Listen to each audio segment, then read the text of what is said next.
Hi, today in this class we are going to see the 11th chapter of 8th Science, that is force and pressure.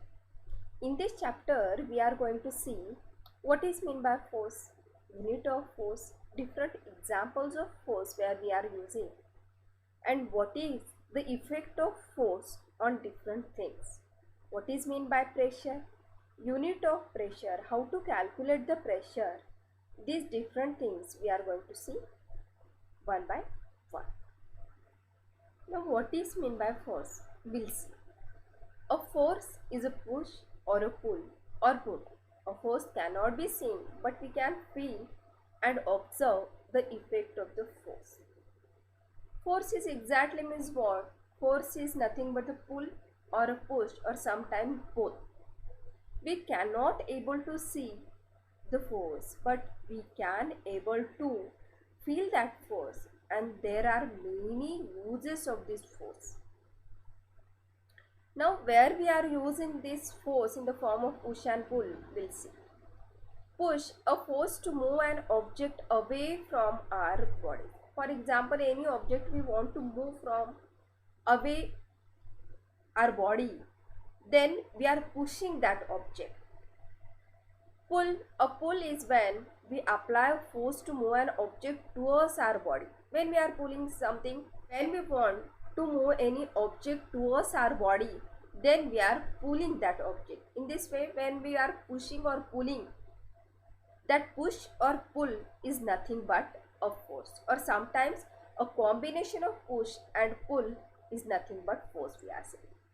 Playing a guitar, sawing wood, scrubbing the floor, rowing a boat, these all are the examples of pull and push together. Forces are due to an interaction. See, when we want to apply the force on any object, there is an interaction of one object on another object results in a force between the two objects. For example, if a man stands behind a car, the car does not move. You can imagine if we are only standing behind the car, is that possible to move the car? No. Then if the pushes the car, he applies force and the car begins to move in the direction of the applied force. See, this person pushing the car, and that's why that car starts to move in that same direction in which direction that person applies the force. The first thing is required to apply the force. The interaction between those two objects is very, very important. Next, that is exploring forces. If two forces act on a body in the same direction, the net force is the sum of the two forces. For example, this is a box, and here two persons applying forces from the same direction, then that forces are added in one another, and the net force is sum of the two forces. For example, one person is applying 50 Newton force and second person is applying 15 Newton force in the same direction, then the total net force on this box applied is 50 plus 50, that is equal to 100 Newton force. In this way, if the two act on a body in the same direction, the net force in the sum of the two forces.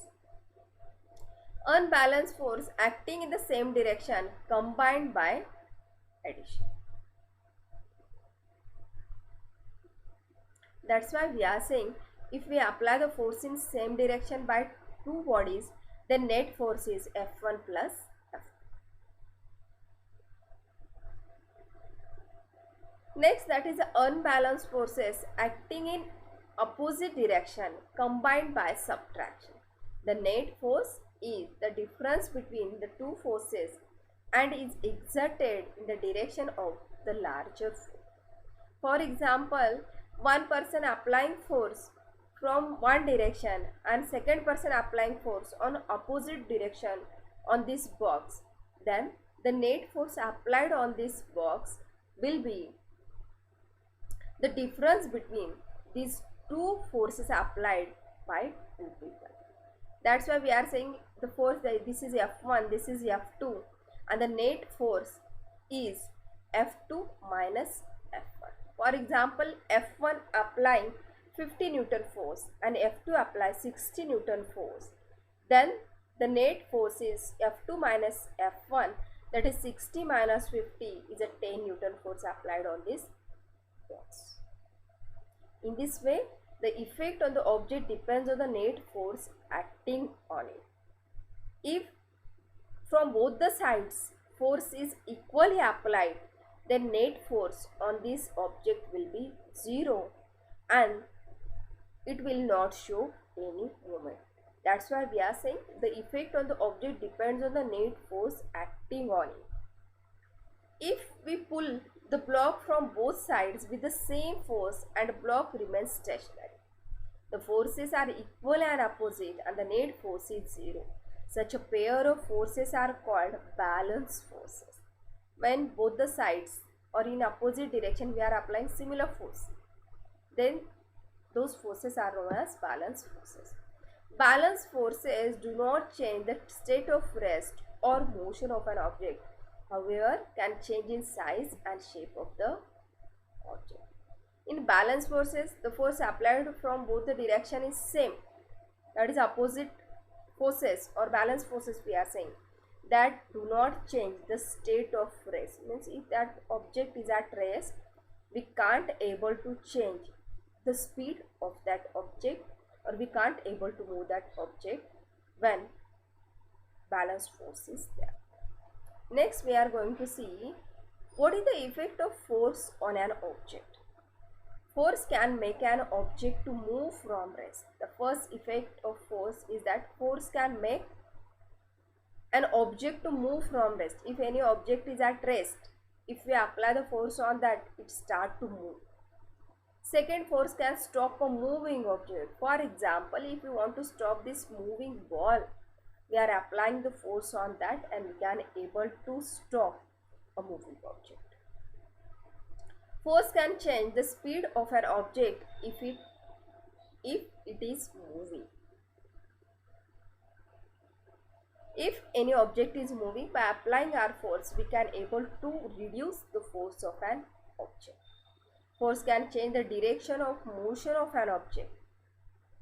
Now we know that in cricket, sometimes in cricket, most of the time, bowlers want to stop that ball, but by mistakenly not able to catch that ball. That time what happens? That ball changes its direction.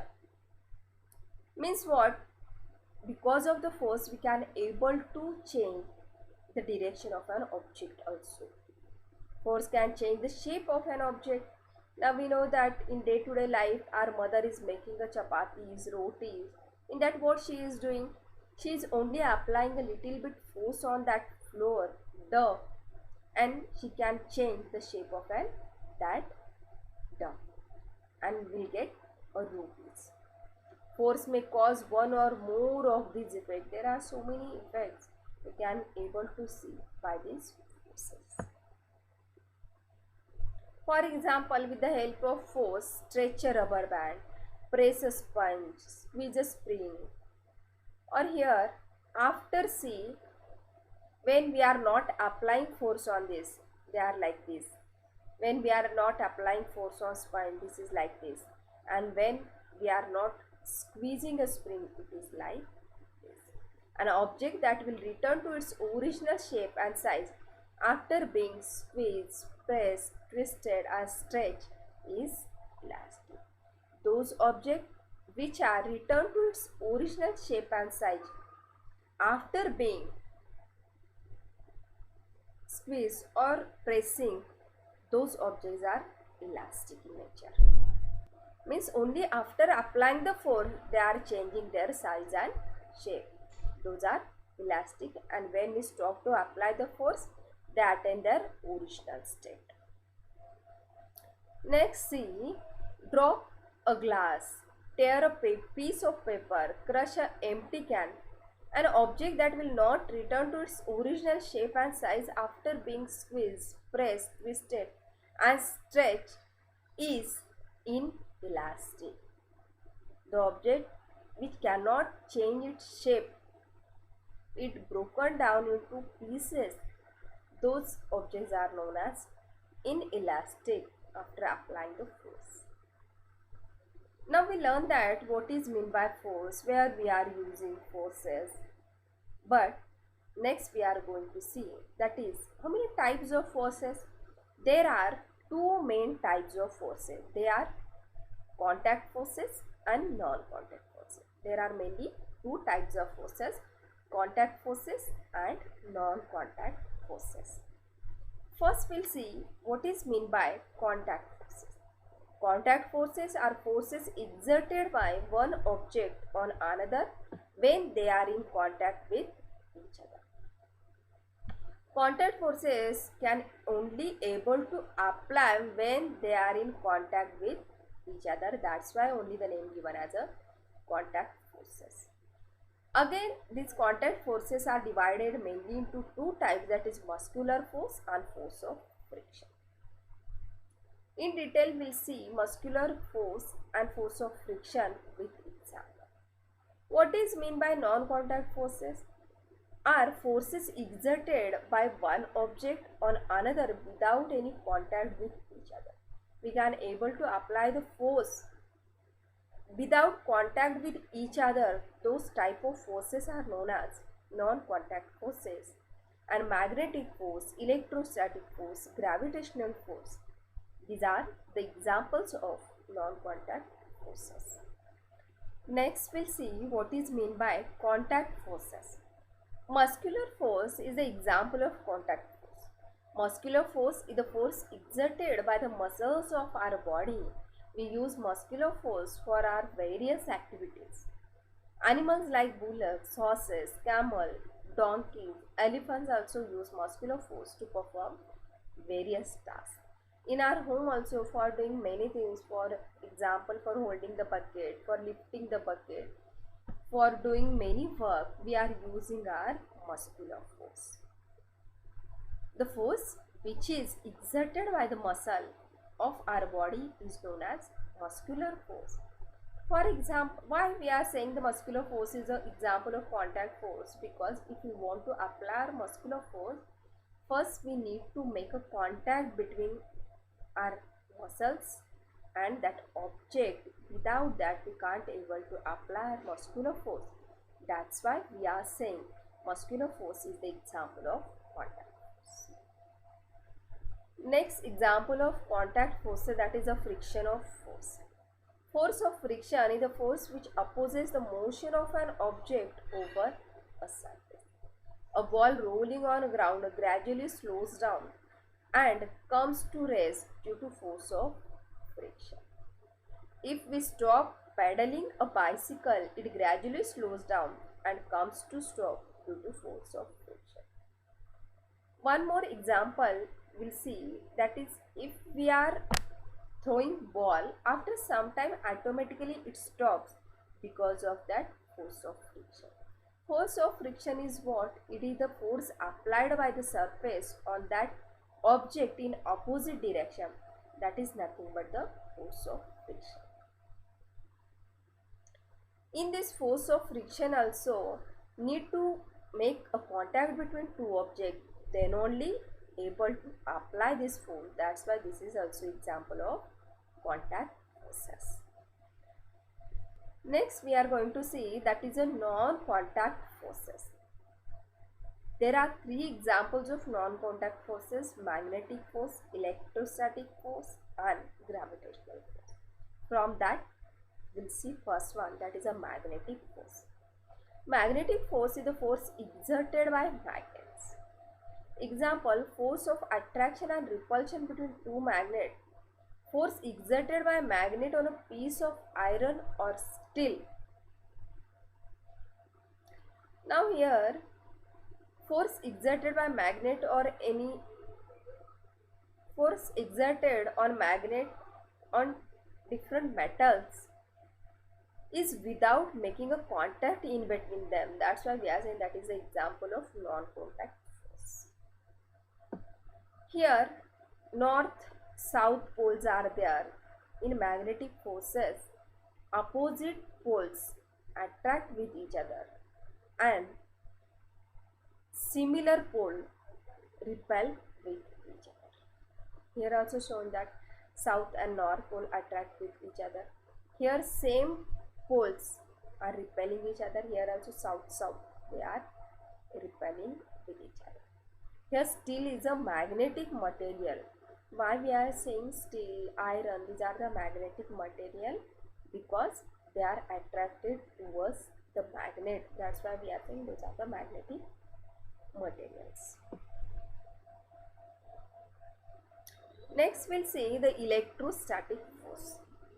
Electrostatic force is the force exerted by a charged body on another charged or uncharged body.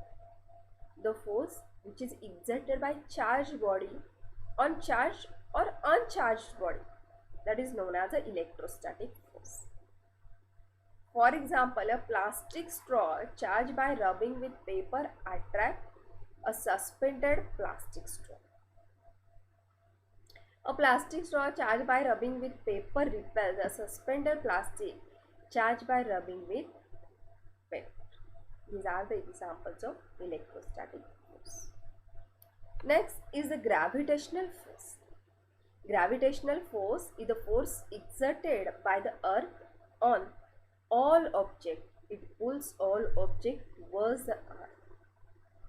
A coin or a pen falls down when it slips off your hand. A ball thrown upward falls down. Leaves and fruits fall to the ground when they get detached from the plant. Water in rivers flow downwards. Why?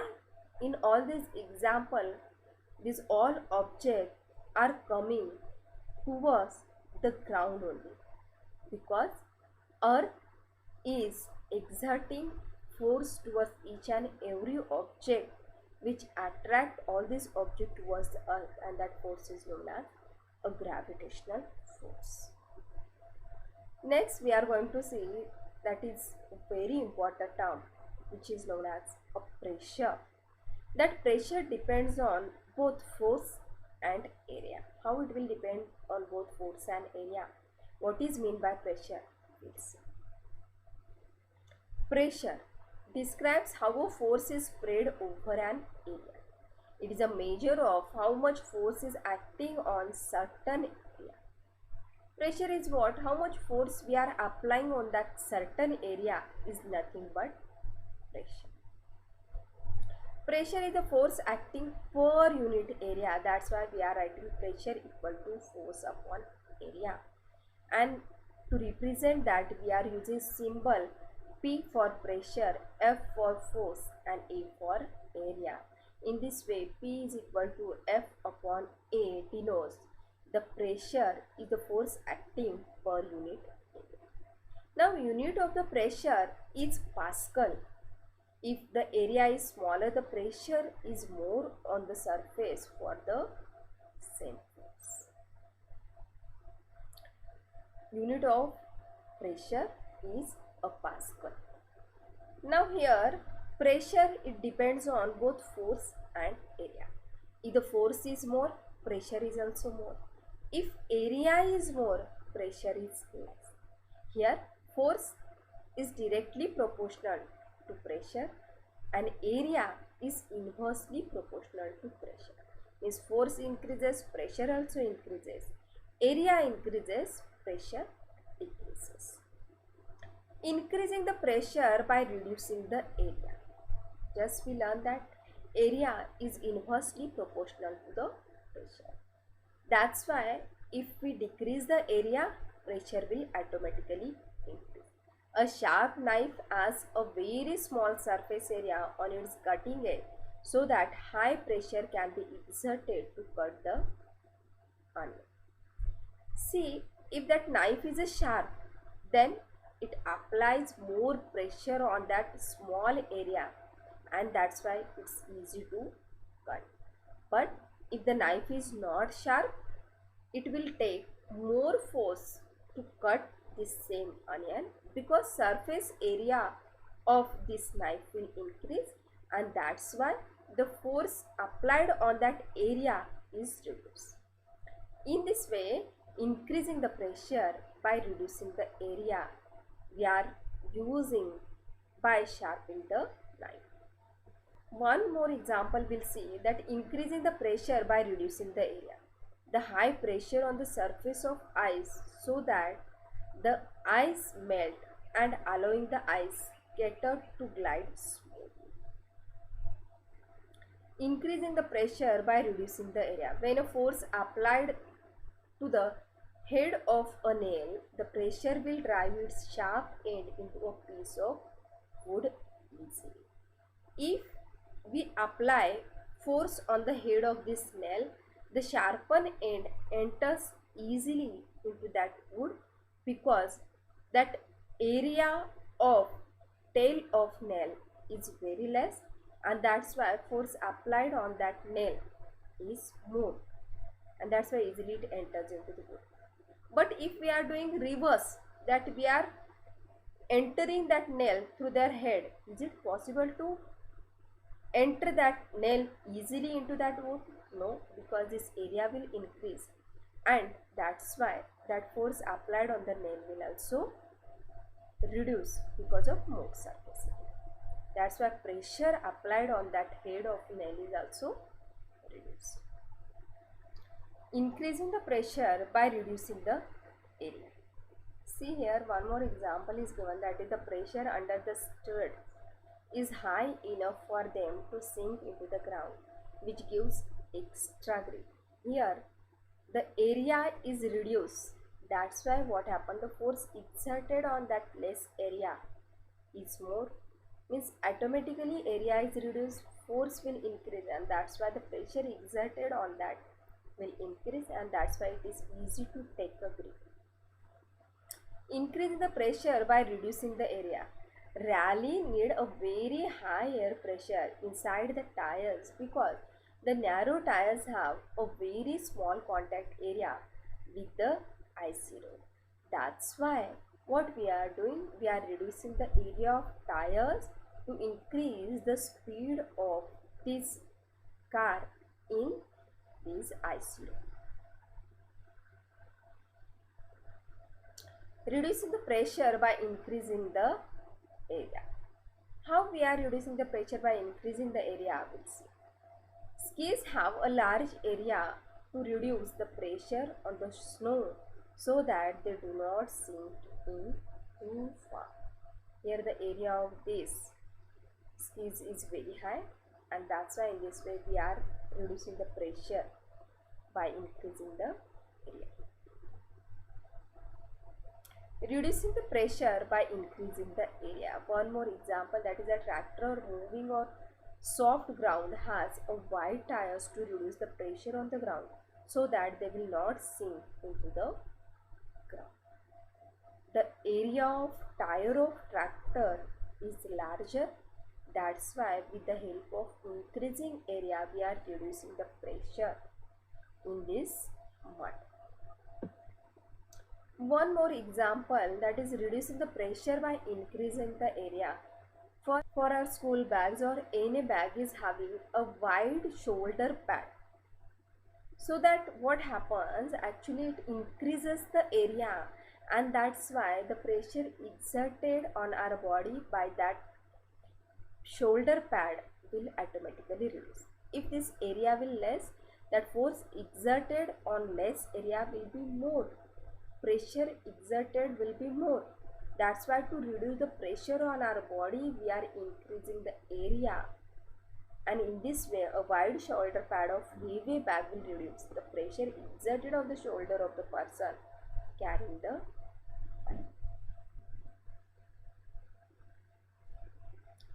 For a solid block resting on the floor, the pressure acting on the floor is highest when the block is resting on its smaller side.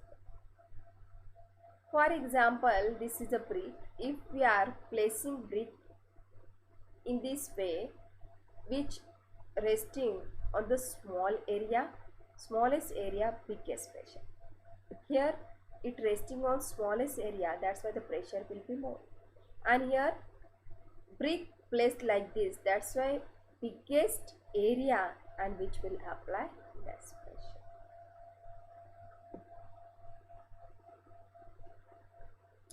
Now see, according to pressure is equal to force upon area, according to how the force is related to pressure, area is related to pressure.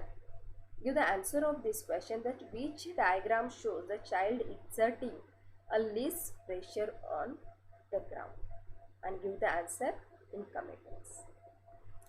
Next problem, a brick with rectangular sides rests on a table. A brick is now turned so that it rests on a table on its smallest face. How has the change affected the force and the pressure exerted by the brick on the table? Give the answer with the help of this table. Comment answer in the comment box. Next, we are going to see the liquid pressure. The pressure exerted by a stationary liquid kept in a container at any point inside the liquid is known as hydrostatic or liquid pressure. The liquid pushes on every surface in contact with it, no matter which way the surface is facing. See, if we are keeping liquid in any container, that liquid applies forces from inner side of that container, and that force is known as, and that pressure is known as hydrostatic pressure or liquid pressure. Pressure exerted by liquid gases. In this we'll see, liquid pressures on the bottom of the container does not depend on the area of the bottom. It acts perpendicular to the base. Liquid pressure at any point inside the liquid depends upon the density and the height of the liquid column above that point. Liquid exerts a sideways pressure. An external pressure applied on a liquid in a closed container is transmitted uniformly throughout the liquid. Here, the liquid which is present in the container, it applied the same pressure in all the side from inner side of that container. Next, we'll see pressure increase with depth. The deeper into the liquid you go, the greater the weight of the liquid above and higher the pressure. For example, here in this figure shown that the pressure at the top level is less, that's why the direction of this liquid is like this. And when we are going downward inside that liquid, this pressure will increase. Second, little bit pressure, and inner side of that is more pressure. In this way, the deeper into the liquid you go, the greater the weight of the liquid above and higher the pressure. Pressure depends on the density of the liquid. The more dense the liquid, the higher the pressure at any particular depth. If the density is more, then the pressure exerted by that liquid is also. This is a oil and this is a water, holds at the same height, but the density of water is more, that's why pressure exerted by water is more, and the density of oil is less, that's why its pressure exerted by oil is less. Means more dense liquid applies more pressure, less dense liquids exert a less pressure. Pressure doesn't depend on the shape of the container. Now see, whatever the shape or width, the pressure at any particular depth is same. The pressure exerted is not dependent on the shape of that container. Next, we are going to see the very important term, that is atmospheric pressure. What is meant by atmospheric pressure? Please. Atmospheric pressure is the pressure of air around us. Atmospheric pressure is due to the weight of air. The weight of an air column of the height of the atmosphere and area, that is 10 centimeter to 10 centimeter, is as large as 1000 kg. The force atmospheric pressure is the pressure exerted by the air which is present in our surrounding. That is nothing but the atmospheric pressure. The atmosphere is the layer of air enveloping the earth. It extends up to 1000 km above the surface and has a total mass of 4.5 to 10 to 18 kg. The pressure inside our body is almost the same as the external pressure and so balances it. At high altitude where the pressure is lower, breathing is difficult. Nose bleeding may occur as a result from the pressure difference between the body and the external pressure. When we are going at higher region or at top level, that time because of the difference of pressure, most of the people suffered from this nose bleeding. Most of the people have suffered from this nose bleeding or some pressure effects. Here we'll see the example of atmospheric pressure. How it will work when the difference between the atmospheric pressure and the pressure in any object. When the piston is pulled up, for example the piston of this syringe, when we pull, what happens? The pressure inside this syringe will decrease, and that's why because of the atmospheric pressure and the pressure inside the syringe is different, this atmospheric pressure push the liquid into this syringe to equalize the pressure between both. The pressure inside the cylinder will decrease and the atmospheric pressure outside pushes the liquid up into the syringe. In this way, the work of syringe will take on the basis of atmospheric pressure. Here in straw, when the person sucks through the straw, the pressure in the straw becomes low.